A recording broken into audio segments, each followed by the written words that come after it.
Assalamualaikum warahmatullahi wabarakatuh.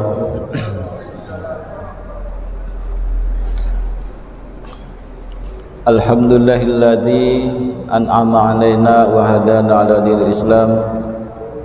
Bismillahi masyaallah la yasuqul khaira illallah. Bismillahi masyaallah la yasrifu su'a illallah. Bismillahi masyaallah ma kana min ni'matin faminallah. Bismillahi masyaallah la haula wa la quwwata illa billahil aliyil azim. Wassalatu wassalamu ala asrafil anbiya'i wal mursalin wa ala alihi wa sahbihi ajma'in, amma ba'd. Para jamaah majlis Masjid Miftahul Jannah rahimakumullah. Alhamdulillah, kita semua telah diberi kesempatan oleh Allah Subhanahu wa taala dipertemukannya kembali dengan bulan Ramadan tahun 1443 Hijriah ini. Dan kita patut bersyukur karena selain kita dipertemukan dengan bulan yang mana di dalamnya semua amal ibadah sunnah seperti amalan fardu, begitu juga amalan fardu yang dilipat gandakan sampai 10 bahkan 700 kali lipat.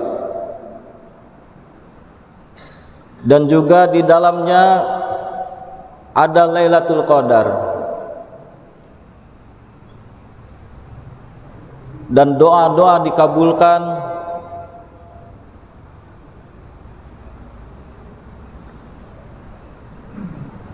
sepuluh hari pertama di dalam bulan Ramadan Allah menurunkan rahmat, dan 10 hari kedua Allah menurunkan maghfirah, dan 10 terakhir di bulan Ramadan Allah membebaskan dari siksa api neraka. Begitu banyak keunggulan dan fadilah bulan Ramadan. Namun selain itu kita patut bersyukur kepada Allah Subhanahu wa taala dipertemukannya kembali dengan bulan Ramadan ini. Doa-doa kita dikabulkan karena ketika kita di bulan Ramadan yang kemarin kita selalu memohon kepada Allah Subhanahu wa taala semoga kita dipertemukan kembali dengan bulan Ramadan. Alhamdulillah, doa kita dikabulkan oleh Allah Subhanahu wa taala.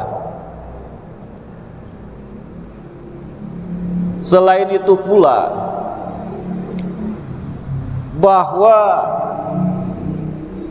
dari Ramadan ke Ramadan, dari haji ke haji, dari umroh ke umroh, dari sholat ke sholat, dari Jumat ke Jumat, itu adalah sebagai kifarat peleburan dosa. Allah mengampuninya. Dan kita dari Ramadan kemarin dan sekarang dipertemukan lagi dengan Ramadan tahun 1443 Hijriah ini, berarti sebagai penebus dosa, dan dosa-dosa kita dihapuskan dari Ramadan yang kemarin hingga Ramadan yang sekarang. Amin ya rabbal alamin. Jamaah Masjid Miftahul Jannah rahimakumullah. Allah Subhanahu wa taala berfirman, Ya ayyuhalladzina amanu kutiba alaikumus syiyamu kama kutiba alal ladzina min qablikum la'allakum tattaqun. Allah menyeru dengan panggilan yang mesra. Allah mengundang kepada orang-orang yang beriman, seberat apapun imannya, oleh Allah diundang, ya ayyuhalladzina amanu, wahai orang-orang yang beriman. Kutiba alaikumussyam, diwajibkan atas kamu berpuasa. Kutiba di situ tidak disebutkan siapa yang mewajibkannya. Allah tidak menyebutkan siapa yang mewajibkannya. Kutiba, diwajibkan atas kamu.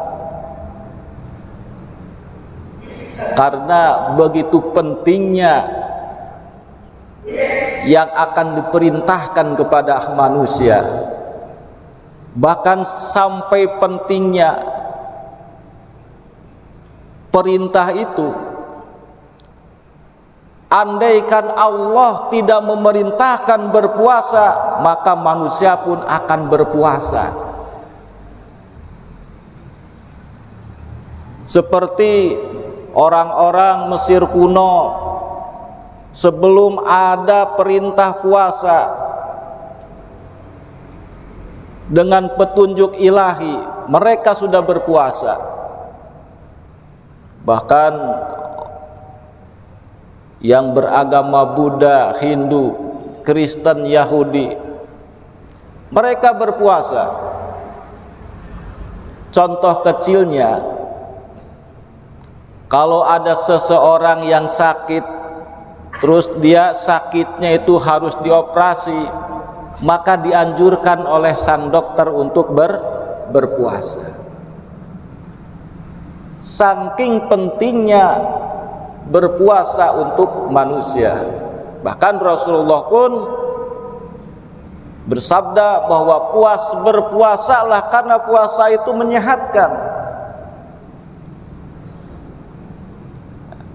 Kutiba alaikumussyam, apa yang diperintahkan itu asyam, yaitu menahan diri, al-imsak, menahan makan dan minum, menahan lapar dan haus, dari mulai terbit fajar sampai terbenam matahari. Itu yang diperintahkan oleh Allah Subhanahu wa ta'ala. Dan perintah itu pun tidak hanya diperintahkan kepada umat Nabi Muhammad sallallahu alaihi wasallam. Kama kutiba 'alal ladzina min qablikum, seperti diwajibkannya kepada umat-umat terdahulu. Orang Yahudi berpuasa, orang Nasrani pun berpuasa. Untuk apa puasa ini? Tujuan puasa yaitu la'alakum tattaqun, membentuk jiwa yang bertakwa supaya kita bertakwa. Bahkan semua amalan soleh kita seperti sholat, zakat, puasa, bahkan haji kita, membaca Al-Quran kita, sedekah kita, la'alakum tattaqun, supaya kita bertakwa. Apa itu takwa? Para ulama mendefinisikan bahwa takwa itu adalah melaksanakan perintah Allah dan menjauhi larangannya. Untuk terhindar dari siksa baik di dunia maupun di akhirat. Takwa itu untuk meraih kebahagiaan di dunia maupun di akhirat. Itulah yang disebut dengan takwa. La'allakum tattaqun. Jamaah Masjid Miftahul Jannah rahimakumullah.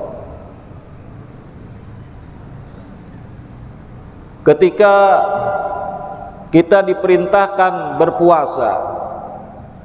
Maka tujuan puasa kita adalah membentuk jiwa yang bertakwa. Apabila kita berpuasa namun jiwa kita belum terbentuk ketakwaan kita, mungkin kualitas puasa kita, mungkin dampak dari puasa kita belum bisa direalisasikan dalam kehidupan sehari-hari. Seperti kita dilarang makan, orang berpuasa tidak boleh makan. Mulut berarti kita harus menahan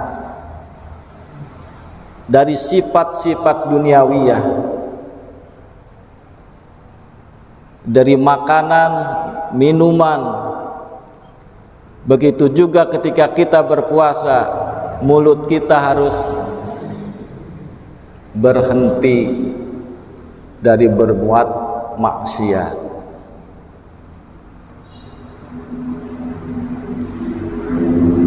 Dan itulah bahwa semua ibadah kita itu supaya membentuk jiwa yang bertakwa, seperti sholat, membaca Al-Quran, la'alakum tattaqun. Dari sholat kita sehingga membersihkan jiwa kita, maka akan terwujud akhlakul karimah. Karena akhlak karimah itu secara spontanitas realisasi dari ibadah kita. Akhlakul karimah tidak mempertimbangkan untung dan rugi. Contohnya, kalau kita bertemu dengan saudara, dengan teman, dengan tetangga, dan lain sebagainya, lalu kita bertanya, Assalamualaikum, atau mau kemana, gitu. Karena dia itu tidak pernah bertanya kepada kita, sehingga kita itu ngapain ditanya, dia juga nggak suka nanya sama kita kok. Nah, itu mempertimbangkan untung dan ruginya. Tapi akhlakul karimah nggak seperti itu. Meskipun mereka membenci kita, tapi kita tidak membenci mereka. Meskipun mereka melontarkan lipatan wajah, tapi kita dengan senyuman. Seperti itulah timbul dari jiwa yang suci, sehingga kita berakhlak kepada sesama makhluk hidup. Kepada Allah kita berakhlak, kepada orang tua kita berakhlak, kepada saudara kita berakhlak, kepada tetangga juga kita berakhlak, bahkan kepada hewan, tumbuhan kita berakhlakul karimah. Rasulullah SAW mengisyaratkan bahwa kalau menyembelih hewan dengan sembelihan yang baik, jangan menyiksa. Dan itu adalah wujud dari ibadah kita. Karena kita dengan takbir, dengan niat, bahkan dengan ruku dan sujud kita, Ketika kita ruku berarti ketundukan kepada Allah Subhanahu wa taala, tunduk atas perintahnya, tunduk, jangan melakukan apa yang dilarangnya, dan bahkan kita harus tunduk takdir yang diberikan oleh Allah Subhanahu wa taala kepada kita. Itu makna ruku, yaitu ketundukan. Begitu juga ketika kita sujud, berarti kerendahan hati di hadapan Allah, kehormatan, kebaikan kita tidak ada apa-apanya. Kita merasa menjadi makhluk yang hina dina di hadapan Allah Subhanahu wa taala. Karena dengan sujud, kepala kita yang kita elu-elukan, kehormatan dan sebagainya nempel ke tanah. Dan itu pun harus selalu kita bawa ke kantor, ke sawah, ke pasar, kemanapun kita pergi, sujud kita harus kita bawa. Maksudnya kerendahan hati kita. Kita selalu merasa rendah hati. Jangan rendah diri. Kalau rendah diri minder.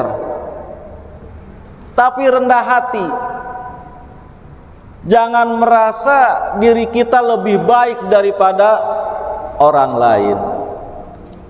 Disitulah makna sujud kita. Bahkan ketika kita sujud, kepala dengan pantat itu lebih tinggian pantat daripada kepala. Ini mengisyaratkan bahwa apa yang kita banggakan di hadapan Allah Subhanahu wa taala, kita merasa jadi makhluk yang hina. Jamaah Masjid Miftahul Jannah rahimakumullah. Itulah makna puasa kita. Kita sebulan penuh digembleng, diasah, diasuh, dilatih untuk selalu bertakwa kepada Allah Subhanahu wa taala. Karena mungkin sebelumnya dalam menyambut puasa ini di bulan Rajab itu sudah mulai dipersiapkan. Karena bulan Rajab adalah bulan menanam, bulan Sa'ban adalah bulan menyirami tanaman, memupuk, menyirami tanaman, menjaga dari hama. Dan di bulan Ramadan adalah bulan panen. Karena semua amalan-amalan yang senantiasa kita lakukan, amalia-amalia yang sudah kita biasa laksanakan, akan dibawa di bulan Ramadan, bahkan di dalam bulan Ramadan akan dilipat gandakan. Itulah yang disebut bulan memanen. Di bulan Rajab kita sudah dipersiapkan, karena dengan berdoa Allahumma barik lana fi Rajaba wa Sa'bana wa baligna Ramadana. Memohon kepada Allah supaya kita diberi keberkahan di bulan Rajab dan di bulan Sa'ban, dan dipertemukan kembali dengan bulan Ramadan. Semoga kita termasuk orang-orang yang beruntung dipertemukan dengan bulan Ramadan, karena kata Nabi bahwa beruntunglah atau merugilah orang yang dipertemukan dengan bulan Ramadan tapi dosa-dosanya tidak diampuni. Semoga kita termasuk orang-orang yang beruntung dipertemukan dengan bulan Ramadan dan dosa-dosa kita pun diampuni oleh Allah Subhanahu wa taala. Amin ya rabbal alamin. Demikian yang dapat kami sampaikan, semoga bermanfaat. Mohon maaf atas segala kekurangannya. Ihdinas siratal mustaqim. Wassalamualaikum warahmatullahi wabarakatuh.